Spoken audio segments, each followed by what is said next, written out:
we will get the trophy. Don't worry, guys. Wow, that is such a statement and a promise to the citizens. And of course, Team Malaysia is on another level here at the World Esports Championship. A clean 2-0 sweep. Also options like the Alice. It all depends on how much of an advantage Team Malaysia wants to put in the EXP lane. Hilda also is slipping our thoughts a little bit there. They have Hayabusa. You definitely want to get rid of that. Ooh, but Obsidia from Wow. Team Indonesia. Okay, Obsidia. I think we rarely see it on the women category, but we do see spotted out a couple of games from the men category, always picking up this Obsidia. Not to say the win rate is actually like a confirmed one, but it kind of actually have a lot of base ground when it comes to the late damage wise. But again, when it comes to Team Malaysia, they have a solid ground when it comes to the frontliners, as well as to make sure they be able to survive it out. And in the equation where the fact that Sakis, if he'll be able to actually do a little bit of execution for the backline, I think that might be okay so far. But here's the thing, Team Malaysia, who they want to actually pick up? Is it going to be... Oh, Farsa is going to actually be picked out, as well as Xborg. Okay, Team Malaysia going for double fighter side lane without a notable scaling late gamer, but they have Haya and Farsa, so it's actually manageable. I thought that they might go for Lunox rather than Farsa, but if they go Farsa, that means that they are much more easily able to threaten Obsidia and just prevent her from being able to do notable DPS in the backline. We can see in the crowd right now, the Malaysian fans have showed up in full force for the final day here of the World Esports Championship. So Team Malaysia definitely has the benefit of home ground support on their side. All the moral supports coming in. This is what we're talking about home buff itself, and hopefully it will definitely boost up the Team Malaysia itself. For the last pick is going to be Esmeralda. I mean, going into Indonesia. Then for the puncher, Yum survives it out. But at the same time, burning the ground! Lolia gets the first blood! And this has been Twice is definitely good. Goes in for the Mighty Swing. Now going in for the Federer. Stormy doing some damage. Takes down Weedy. This is a classic Stormy Will here. definitely be in the hands of Team Malaysia. Not gonna actually be allowed, but goes in for the tectonic charge. Goes for the Mighty Swing as well. Stormy takes down Weedy for the double kill right here in the hands. The signature aggression of Team Malaysia showing itself once again. Start kicking in on Joe and Kabuki. A lot of great position comes through right now. Sakis! He stole it. Away again! Skies has been popping off. Hayabusa stealing multiple full level up. Now Yums is coming in to give even more of a hand. Goes in for the diving composition. Last Insanity to burst the ground. Goes in for the tectonic touch. Yum shuts down Kabuki! Joe could be in a bit of trouble here. Going in for a fight. Mighty Swing comes through. Goes in for the tectonic charge. Joe! Shuts down in the hands of Momo! That timing from Yums was actually incredible. He knew it now in some danger himself. But Kiss comes in. Oh, Pin shut it around, but Stormy able to take down Aram, but it's going to be traded out by Kabuki. Not a good trade comes there. There is a stealer right here in the land of Dawn, and his name is Sakais right here. Able to steal everyone, but corridors are open. Managed to goes in into the fan line right here. Shadow Kill comes in. Sakais shuts down. Here's the kill. Great diving composition and seal away the turret for the mid. Kabuki just barely missed. Still needs a little bit more time. Kabuki only has 2 items. Oh, Lolia just picks it up. Sakis takes down Nora. Now goes in for the dash. Going in for the diving. Is it going to be enough though? Unfortunately, Sakis not going to be a really good 1v1. But look at seems the that pincer. Team Malaysia comes in. Takes down attack with Yums comes through. Kabuki barely surviving out. But it's going to be Momo with the last hit. Shuts down Kabuki. The movements from Team Malaysia are so controlled. Barely getting Aran there, but still it's going to be a good zoning. A weapon already been put up, goes in for the dash. Mighty Swing as well. It's going to be Federer and strike. Aran takes down by Stormy, and now they goes in for the dash. But this is already enough. Takes down Kabuki. Federer is already open. Weedy is in the open. Stormy going to do some damage there, but still surviving it out. Stormy had to flicker away to move it, but goes in for the tectonic touch. Lolia takes down Aran. Crystal in the loose right now, just a little bit more. Sakis takes down Weedy. Only left with Yesico. Is it going to be enough? Last Insanity! Oh, barely getting alive right there, but still managed to actually give a lot of pressure in the baseline. But here, Joe, all by himself, was tagged out by Momo. Another wave pushing down bottom. It's a 1v4 defense. Kabuki just came back, but is the damage enough? The crystal is exposed. Oh, man, the rest by Stormy takes down Yesica, and it's going to be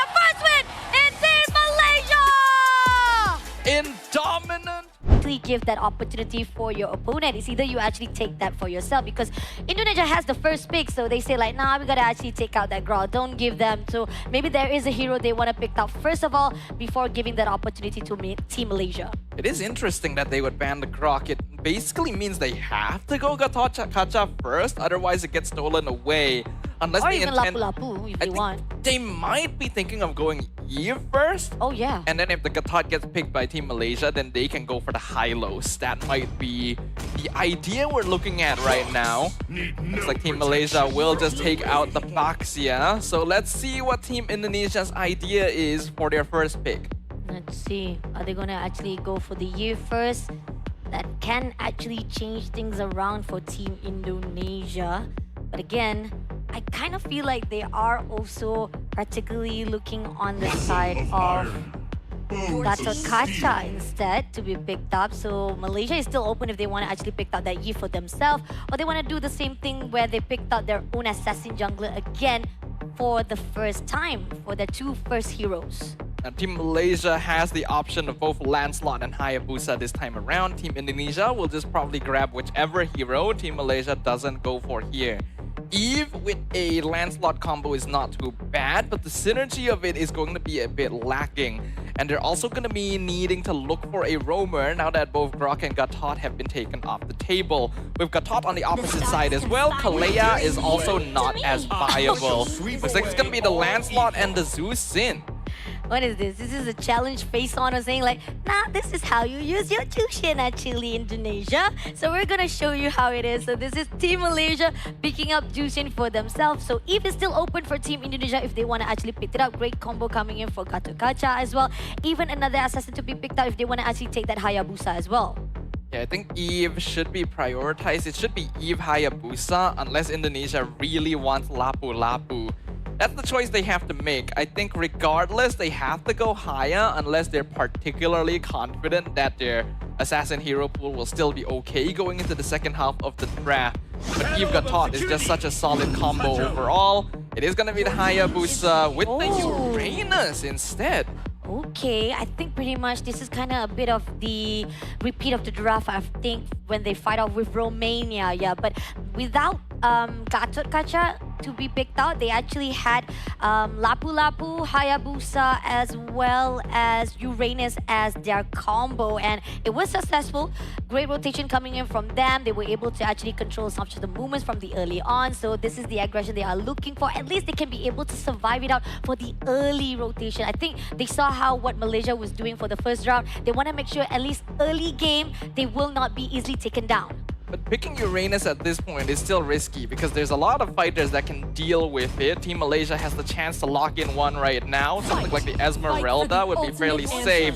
But the Hilda also slipping through the cracks. This was banned in the second half earlier by Team Malaysia. So they're gonna use it to try and threaten this Haya as much as possible. Once we go into the second phase of bans, Team Malaysia should start getting rid of mid laners, Eve being the priority. Indonesia probably wants to ban heroes like Xborg, Alice, and Glue. Let's see. Not just Eve, Lunox is also can be also taken out as well. There's a lot of the focus right now can be done for Team Malaysia. So let's see who they want to actually take down. I think Yif will definitely be the first pick to shut down first of all. Just sold out a little bit of the mid laner for Team Indonesia. Among the planes exists the equilibrium. As is expected right there, Eve gets taken out. So Indonesia should probably ban Xborg in this phase. I'd be very surprised if they don't. Besides that, getting rid of other heroes that'll give Uranus a hard time is also fairly important. So those are going to be Alice, Esmeralda, Glue. Those are the ones that they might be the most worried about overall. What about the goal lane though? I mean, we haven't seen Granger so far. I mean, do we want to actually put out Carry here? Is it going to be a little bit risky even with Carry having a true damage to just burst down, to just shred and melt out every single... Scary for which team? For Malaysia actually. For Malaysia. No, Xborg is scarier. Oh yeah, definitely. But it's going to be Cho actually being picked out by Indonesia to be shut down. I think pretty much we did see some of the double fighter lane is quite scary as well to be picked up for the goal lane. So I think they're pretty much already aware of it, of how the meta is for WEC. Getting rid of Cho. So Team Indonesia either thinks this is going to be a gold lane show or a roam show. Most likely the latter, which means they think this Hilda is EXP instead. It is not too bad a matchup into Uranus, but it does end up being kind of 50-50. Then getting rid of the Cho is perfectly fine. It's because there is a less risk here of Team Malaysia going into double fighter side lane, so you probably don't need to ban Ruby since they already have Zusin and Lance. That's not quite enough scaling to go double fighter. Looks like the Lunox will be targeted, so full focus from Team Malaysia on the mid lane. Let's see, one more to go. And you talked about how when it comes to double fighter, it really doesn't actually have the potential here in the draft wise of Team Malaysia. And I do agree on that because damage-wise, they still need more. So they probably will be leaning on MM there. So if Indonesia want to actually take down at least one more marksman or even gold lane, that would be probably a good case for them. So it seems that it's going to be GG instead for their side. Again, fighter prioritization from Team Indonesia. I actually forgot that CC was still open and completely slipped my mind at this point. Yeah, that is a perfectly understandable ban because this is a hero that can be flexed into both side lanes and would give Uranus a hard time regardless. But it does mean that Xborg is left open. If Team Malaysia is okay with putting Hilda in the roam position, Xborg versus Uranus is going to be very solid overall. I don't actually think they'll go for their second fighter here yet because there is the option to flex it out. What do I know, right? It's gonna be the Lapu Lapu.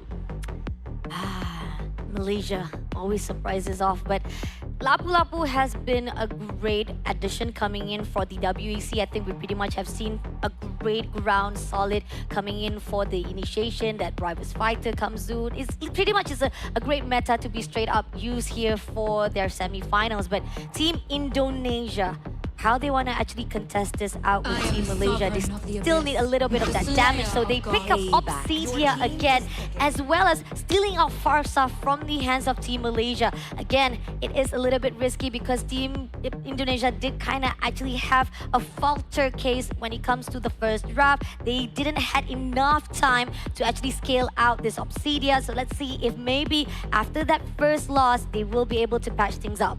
Going for Obsidia a second time. This is a marksman hero that can punish assassins. That is the main reason why Indonesia is going for it, to see if they can cheekily catch off Skies. But it already didn't work too well for them the first time around, so I am a little bit concerned. The Farsa as well might find herself in a bit of difficulty since there's a lot of dive heroes on the opposite side. One thing that Team Indonesia can play for is their mid lane duo is very strong overall. But looks like Team Malaysia will still go double fighter regardless of the lack of scaling. The Xborg in the gold lane for a second time, which means they want to play hard and fast again.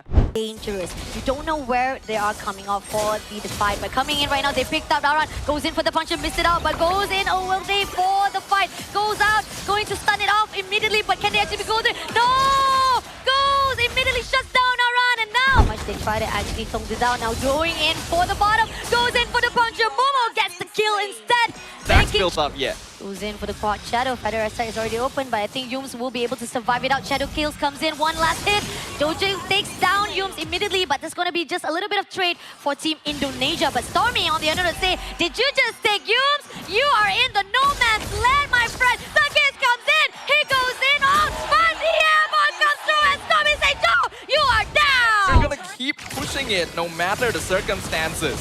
No, why did you do that? Now Momo will be able to back things up. Takes down Witty immediately years ago. Yums just down Kabuki with the power to build it, but it's going to be Ezekiel to actually take down Yums, but that's going to be enough Team though. Malaysia, Team Indonesia, they have the late game scaling, yes, but they do still need some control on the map in order to achieve it. And they're not even letting Witty go home. Witty! Oh, Witty was just shut down immediately. Again, this overextension of turret coming in before goes into the inhibitor, but goes out right here. Now, Joe, just a little bit of danger. Punches come through. It's the case. Takes down Joe immediately. That is just not worth it. You shouldn't be sacrificing your life to protect your tier 2 like that. There is a Lord pushing down bottom. Have to stay together to avoid being picked off. And even when they're together, they can't really find anything on the map. The fact that right now goes in for the burning ground. Can they actually go through? Federation has already opened, but it's going to be Joe who will be able to take down by Stormy. comes along right now. They had to forfeit. They had to actually disperse because Team Malaysia, they also don't want to overextend. But it seems like Yums just overlooking, trying to find a way. Can they actually do a little bit of setup right here? Team Indonesia fall with 4 players only to survive it out. Is it going to be a backdoor success? Goes in for the VS strike, but at the same time, they goes in for the last insanity. Somehow doesn't manage to go in, but Yums able to take down Kabuki. Goes in for the AOG. Wede just managed to actually disperse Team Malaysia. But is it going to be enough though? So far, they are managed to actually trade off 1 player. A beautiful ambush again from Team Malaysia. They have their front line threat in the jungle, then they come from behind. Comes in, yes, a go! Touchdown by Sakis immediately. 3 more players to go. Goes in for the puncher again. Joe, Haveline still surviving it out, but unfortunately had to back things out for the fountain. Now they're gonna actually push in for the turret. Immediately trying to actually make sure that another turret will be opening it up. Goes in for the quad shadow. Doesn't manage to actually go in for the shadow kill. Joe just also lost in the midst right now. Doesn't know what to do. Goes in for the last insanity. Loleo takes down Winnie, leaving Aran as well as Joe. 2 more players to go. They are going to lock into Aran. Now Aran will never be able to grab the wave from the hands of Stormy. Crystal is on the loose right now. Goes in for the puncher as well as for the Storm Rose, but Crystal is in the midst of it all. Malaysia will be the first ever grand finalist! The defending champions return to the final stage of the World Esports Championship in spectacular fashion. They have systematically dismantled Team Indonesia. Not a single opportunity given, not a single mercy spared. This is the strength of Team Malaysia on full display. Such performance. Definitely, this is another history to be made for our Team Malaysia.